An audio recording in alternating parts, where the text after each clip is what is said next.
Au Gabon, le gouvernement a décidé de repousser l'âge du départ de la retraite des fonctionnaires civils de 60 à 62 ans. Le Conseil des ministres du gouvernement de transition du 7 février 2024 a entériné cette décision. Ce changement s'inscrit dans le cadre de l'arrimage des pensions au nouveau système de rémunération et dont la mise en œuvre est prévue à la fin du premier trimestre 2024. Quand on regarde la question de l'augmentation de l'âge, c'est déjà exceptionnel qu'en Afrique, les gens aient 60 ans de moyenne d'âge à la retraite. Dans beaucoup de fonctions publiques, c'est largement au-dessus de ça.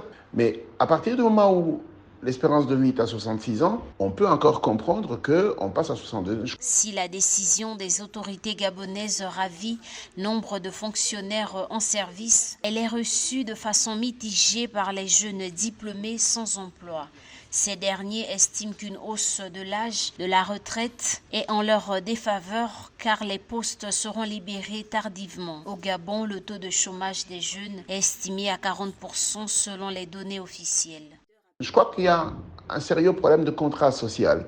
Il est bon que le gouvernement se donne les moyens de pouvoir travailler sur la qualité de la santé pour repousser au-delà de 70 ans l'espérance de vie. Ce serait un contrat plus sain et plus éthique vis-à-vis des retraités en leur disant, même si vous allez à la retraite à 62 ans, ce n'est pas en 4 ans en moyenne que vous allez mourir et arrêter de bénéficier de votre cotisation, mais c'est au moins 8 ans ou plus. Je crois qu'il y a un travail à faire, aussi bien à l'égard des travailleurs de l'État, mais également à l'égard des jeunes qui ne regardent que l'État pour être en mesure de considérer leur carrière professionnelle.